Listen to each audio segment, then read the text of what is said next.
1학년 친구들 안녕하세요. 지난 시간에는 우리가 공부를 하기 싫어하는 이유와 그럼에도 불구하고 공부를 해야만 하는 이유를 설명했었어요. 우리가 공부를 하기 싫어하는 이유는 공부가 너무 어렵기 때문이에요. 그리고 그것보다 더 큰 이유가 하나 더 있었죠. 바로 공부를 왜 해야 하는지 모르겠다는 거였어요. 여러분이 공부를 해야 하는 이유는 공부가 여러분의 일상생활에 기초가 되는 태도를 만들어주기 때문이라고 선생님이 알려주었어요. 자, 공부를 하면서 알게 된 지식을 활용하는 법과 공부를 하는 과정에서 얻게 되는 인내심과 책임감, 이런 것들이 우리 생활의 기초가 됩니다. 그렇다면 어떻게 공부를 해야 할까요? 그래서 오늘 이 시간에는 본격적으로 자기주도 학습에 대한 이야기를 해보려고 하는데요. 결론부터 이야기하자면 제대로 된 자기주도 학습을 하면 공부의 성과는 나올 수밖에 없어요. 오늘은 시간 관계상 자기주도 학습을 어떻게 시작할 수 있는지에 대해서만 설명해 줄 거예요. 우리 속담에 시작이 반이다 라는 말이 있잖아요. 오늘 수업을 귀담아 듣고 자기주도 학습을 시작만이라도 할 수 있으면 이미 절반이나 성공한 것과 다름없어요. 자, 자기주도 학습에 대해 설명하기 전에 우선 질문 하나 해볼게요. 여러분도 자기주도 학습이라는 말은 많이 들어봤을 거예요. 그런데 자기주도 학습은 정확히 무엇을 이야기하는 걸까요? 어떻게 하는 것이 자기주도 학습이라고 생각하세요? 네, 자기주도 학습을 네이버에서 찾아보면 다음과 같은 정의가 나옵니다. 자, 선생님이 한번 읽어볼게요.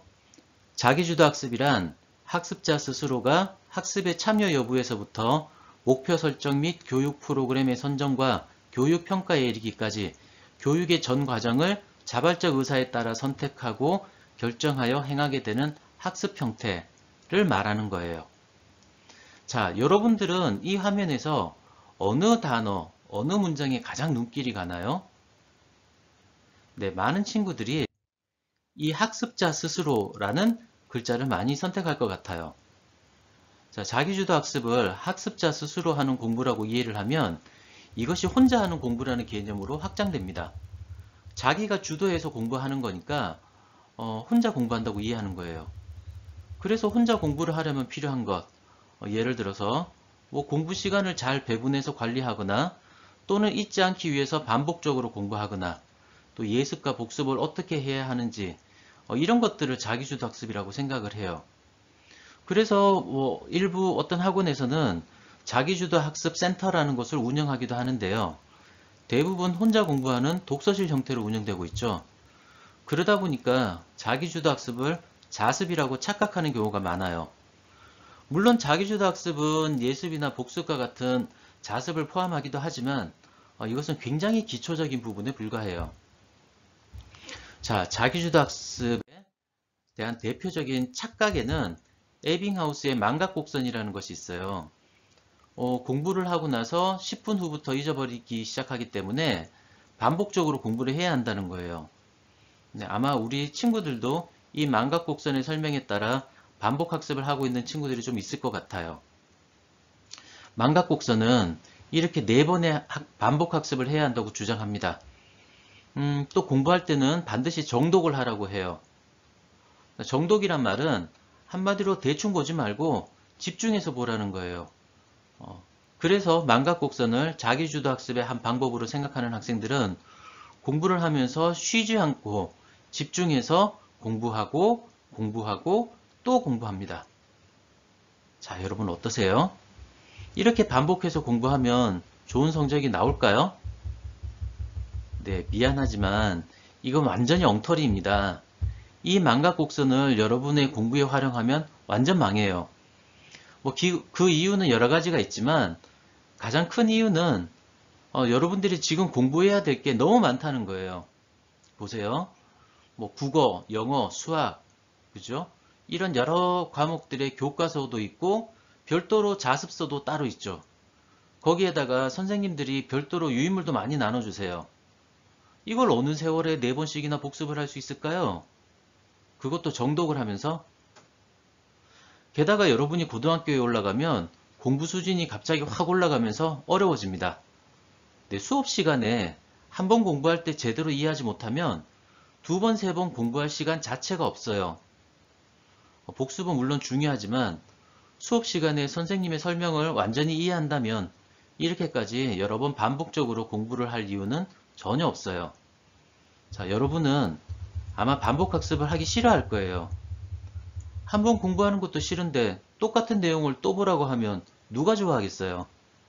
우리 BTS 오빠들 말고는 반복적으로 봐도 좋은 건 없어요. 여러분이 반복학습을 싫어하는 이유는 또 따로 있는데요. 여러분이 반복학습을 싫어하는 이유는 공부를 할 때 글을 보는 것이 아니라 글자만 보기 때문이에요.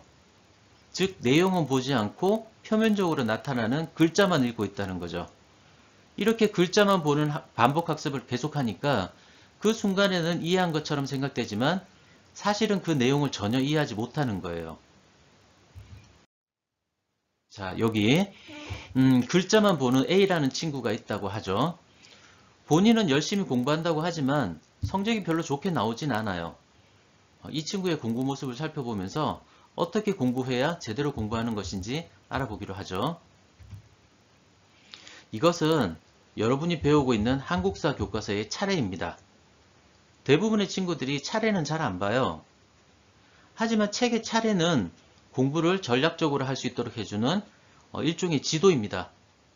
롤이나 배그 같은 게임을 보더라도 지도를 먼저 이해해야 승리를 위한 전략을 짤 수가 있죠. 지도가 없으면 무작정 헤매다가 제대로 된 싸움 한번 못 해보고 아웃될 거예요. 마찬가지로 공부도 차례를 먼저 보면서 전체 내용이 어떻게 구성되어 있고 또 서로 연결되어 있는지를 이해할 수 있어야 해요. 글자만 보는 A라는 친구는 공부를 하면서 차례는 당연히 건너뜁니다. 그나마 자기가 볼 내용의 페이지를 찾는 정도로 밖에는 안 봐요. 그래서 전체 내용이 어떻게 구성되는지를 몰라요. 자, 이 차례의 큰 제목은 문명의 형성과 고조선의 성립이에요. A는 차례를 보지 않았기 때문에 아주 큰 것을 놓치고 말았어요. 이 제목의 의미는 문명이 만들어지면서 고조선이 만들어지게 되었다라는 거죠. 이 작은 제목 3번에도 다시 나오지만 문명이 형성되면서 국가가 만들어졌다는 거예요. 따라서 문명이 없던 석기시대에는 국가도 없었어요.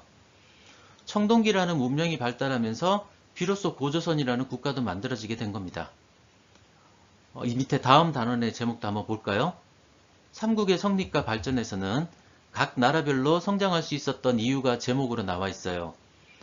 고구려는 영토 확장을 통해서 성장하였고 백제는 일본 등을 상대로 한 대외 활동으로 성장할 수 있었어요. 그러면 신라는요? 신라의 성장에는 가야가 한 몫을 단단히 했나 봐요. 여기 신라의 발전과 가야라고 되어 있네요. 이처럼 차례는 지도의 역할을 하면서 가장 핵심적인 요약을 해둔 것이라고 보면 돼요. 자, 그럼 본문으로 한번 들어가 봅시다. A도 여기 학습 목표가 중요하다는 것은 알아요. 그래서 학습 목표에 따라 공부를 해요. 그런데 A는 글자만 보는 친구잖아요. 그래서 이 세 가지 학습 목표를 다 따로따로 읽었어요. 신라의 체제 정비 따로, 영토 확장 과정 따로, 가야 연맹의 성립과 발전 과정도 따로 봤어요. 그래서 내용들이 연결되지 않았고, 그래서 모두 별개의 시간으로 별개의 사건처럼 이해됐죠. 그런데 교과서 내용을 보면 이것들은 모두 연결이 됩니다. 신라는 체제를 정비하면서 영토를 확장할 수 있었고, 그 과정에서 철기 문화를 가지고 있던 가야를 흡수하면서 비약적인 발전을 이루게 되죠. 반면 가야는 체제를 정비하지 못하고 6개의 부족국가 연맹 형태로 있었기 때문에 신라에 흡수되었어요. 자, 삼국을 통일한 신라의 김유신 장군도 사실 가야 사람이었어요. 교과서의 차례와 학습 목표가 연결되어 있다는 것을 잘 아시겠죠? 여러분은 대부분 아마 1학년 때 자율학기제를 했을 거예요. 학교에 따라서는 한 학기만 자율학기제를 하기도 했는데요. 어쨌든 여러분이 2학년이 되면 앞으로 계속 시험을 치게 될 거예요. 그런데 시험에는 어떤 문제가 나올까요? 또 어떤 수준의 문제가 나오게 될까요? 수행평가는 물론이고 중간이나 기말고사와 같은 지필고사도 선생님은 단순한 지식을 묻는 문제를 내지 않아요. 그럴 수가 없어요. 왜 그런지는 다음 시간에 이야기해 줄게요. 아무튼 복합적인 문제가 나오게 되는데 A처럼 글자만 읽는 단편적인 공부를 하면 망합니다. A는 자기 생각에 따라 아주 열심히 공부하고도 좋은 성적을 못 얻게 될 거예요. 그러면 A는 무척 억울하겠죠? 네, 여러분은 A처럼 되면 안 되겠죠?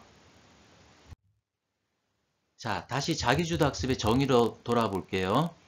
여기에서 우리가 또 눈여겨봐야 하는 단어는 바로 이 자발적 의사입니다. 자발적 의사에 따른 자기주도 학습은 스스로 상황을 판단하여서 계획을 하고 선택을 하는 공부입니다. 본인이 아침에 공부가 잘 되는지 또는 저녁에 공부가 잘 되는지 이번 중간고사에서의 목표는 어느 수준이고 그것을 달성하기 위해서 어떤 방법들을 쓸 것인지 컨디션을 어떻게 관리할 것인지 자, 이런 것들을 계획하고 결정하여 공부하는 것이 자기주도 학습의 핵심이라고 할 수 있어요. 그런데 이런 자기주도 학습을 시작하기 전에 반드시 먼저 알아야 하는 것이 있어요. 바로 메타인지라는 것인데요. 메타라는 말은 저 위에서 내려다본다는 뜻을 가진 말이에요. 그래서 메타인지는 저 위에서 내려다보는 것처럼 전체적으로 파악한다는 말이에요. 정리하자면 자기 자신에 대해서 최대한 객관적인 파악을 먼저 해보고 나서 그 다음으로 어떻게 공부할 것인지를 계획하고 실행해야 한다는 거죠. 메타인지라는 말을 쉽게 이해하기 위해서 여기 두 분의 유명한 철학자를 모셨어요. 이분은 서양 철학자들 중에서 가장 유명한 소크라테스 선생님입니다. 또 이분은 동양 철학자들 가운데서 가장 유명한 공자 선생님이에요. 자, 소크라테스 선생님은 요티스 아우튼, 너 자신을 알라 라고 말씀하셨고요. 공자 선생님은 쯔즈 웨이 쯔즈, 무즈 웨이 부즈, 스즈예. 즉 아는 것을 안다고 하고 모르는 것을 모른다고 하는 것이 아는 것이다 라고 말씀하셨어요. 발음이 좋지 않아서 죄송합니다. 이분들의 말씀을 종합하자면 자신에 대해서 객관적으로 파악해서 무엇이 부족한지를 정확하게 알아야 한다는 거예요. 그리고 나서 그 부족한 것을 채우기 위한 방법을 스스로 판단하고 실행해서 계획해 나가야 된다는 게 바로 자기주도 학습이라고 할 수 있어요. 정확한 답을 찾아내려면 문제부터 정확하게 알아야 하는 것과 같은 원리라고 할 수 있죠. 자, 수학을 예로 한번 들어볼까요? 수학의 자기주도 학습이라는 것이 단순히 일주일에 3번씩 학원 열심히 다니고 인강도 빠지지 않고 보고 문제집도 하루 10페이지씩 풀이한다는 것은 이런 거는 자기주도 학습이 아니에요. 자, 어떤 유형의 문제에서 실수가 반복되는지 문제를 이상하게 이해하는 버릇은 없는지 이 문제는 아예 기초 개념부터 모르는 것인지 또는 개념은 이해를 했는데 응용을 잘못해서 시간이 부족한지 이런 것들을 먼저 파악해야 된다는 거죠. 이런 것도 제대로 모르면서 무조건 열심히 위에 망각곡선처럼 4번씩 복습을 반복한다고 해도 절대 공부의 성과가 좋게 나오질 않아요. 공부를 무작정 열심히만 하면 처음엔 성적이 좀 오르는 것 같아도 금방 지치게 됩니다. 이런 과정이 반복되면 공부는 해도 안 되는 넘사벽으로 느껴지고 결국 공부를 포기하게 되죠. 그러니까 절대로 무작정 열심히 공부하지 마세요. 자기의 문제가 무엇인지 또 강점이 무엇인지부터 정확하게 파악하게 되면 공부를 수월하게 할 수 있어요. 솔직히 우리가 괜히 공부하기 싫어하는 건 아니잖아요. 아무리 해도 안 되니까 그래서 싫어하는 거잖아요. 자, 이제 자기주도 학습이 뭔 줄 알겠죠? 물론 이 정도만 듣고 자기주도 학습을 제대로 할 수는 없을 거예요. 그래서 우선 공부에 대한 자기 상태를 확인할 수 있는 메타인지 방법을 알려드릴게요. 사실 이거는 좀 일부 최상위권 아이들이 하는 방법인데 여러분들도 한번 참고해 보시면 좋겠어요. 우선 가장 자신 있는 과목을 고르세요. 아니면 관심 있거나 잘하고 싶은 과목이 있으면 그거를 골라도 돼요. 그리고 그 과목의 교과서를 준비하세요. 자습서는 절대 안 돼요. 자습서가 안 되는 이유는 다음 시간에 설명해 드릴게요. 아무튼 교과서를 가져왔으면 차례 부분을 펴세요. 그리고 배웠던 부분의 차례 제목을 읽어보고 그 내용이 떠오르는지 살펴보세요. 떠오른다면 어느 정도 떠오르는지를 빈종이에 한번 적어보세요. 아마 그렇게 많이 적지는 못할 거예요. 내용이 아니라 키워드 정도만 적어도 괜찮아요. 자, 여러분이 이해는 하는데 문제는 자꾸 틀린다든지 또는 이해는 하는데 설명을 못하겠다고 하는 현상이 여기에서 벌어지는 거예요. 설명을 들을 때는 이해했다고 생각하지만 사실 그 내용을 자기가 설명할 수 없으면 제대로 이해하지 못한 거예요. 그래서 자꾸 다른 솔깃한 교재나 비법, 학원 이런 것을 기웃거리게 됩니다. 여러분이 내용을 제대로 이해를 했다면 차례를 보고 간단하게라도 설명을 할 수 있어야 돼요. 교과서 차례는 그 내용의 가장 요약이고 핵심이고 압축이에요. 그래서 차례만 보고도 그 내용을 떠올릴 수 있어야 학습 목표를 충분하게 달성한 것이라고 할 수 있어요. 그래서 최상위권 아이들은 차례와 학습 목표를 중심으로 공부하고 자기가 충분히 설명할 수 있을 때까지 이해하기 위해서 노력합니다. 그리고 정말 중요한 한 가지, 이런 자기주도 학습을 하다 보면 어느 순간 정말 거짓말처럼 공부가 되기 시작합니다. 왜냐하면 공부는 여러분 일상생활의 아주 중요한 부분인데 자기주도 학습을 통해서 일상생활을 할 수 있는 태도를 만들었기 때문에 그래요. 앞서 말씀드린 소크라테스와 공자 선생님이 왜 그런 말씀을 하셨겠어요? 그분들이 앞으로 2020년쯤에는 대한민국이라는 나라의 중학교 1학년 학생들이 자기주도 학습이라는 것을 하게 될 거야. 그러니 그 아이들을 위해서 자기주도 학습에 대해 한마디 해줘야겠군. 이렇게 생각해서 네 자신을 알라라든가 아는 것을 안다고 하고 모르는 것을 모른다고 하는 것이 아는 것이다. 이런 말씀을 하셨을까요? 그렇진 않겠죠? 어느 시대이건 어느 나라이건 간에 모든 사람들에게 필요한 말씀이기 때문에 그렇게 말씀하신 거예요. 그만큼 자기주도 학습이라는 것은 여러분들이 앞으로 살아갈 인생의 태도를 만드는데 굉장히 중요한 수단이 됩니다. 자, 여러분이 그동안 학교에서 실시한 여러가지 심리검사나 적성검사 같은 것들이 있죠.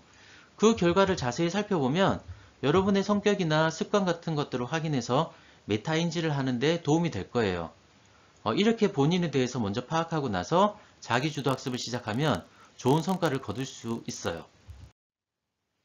다음 시간에는 공부는 종합예술이다 라는 주제로 말씀드리려 해요.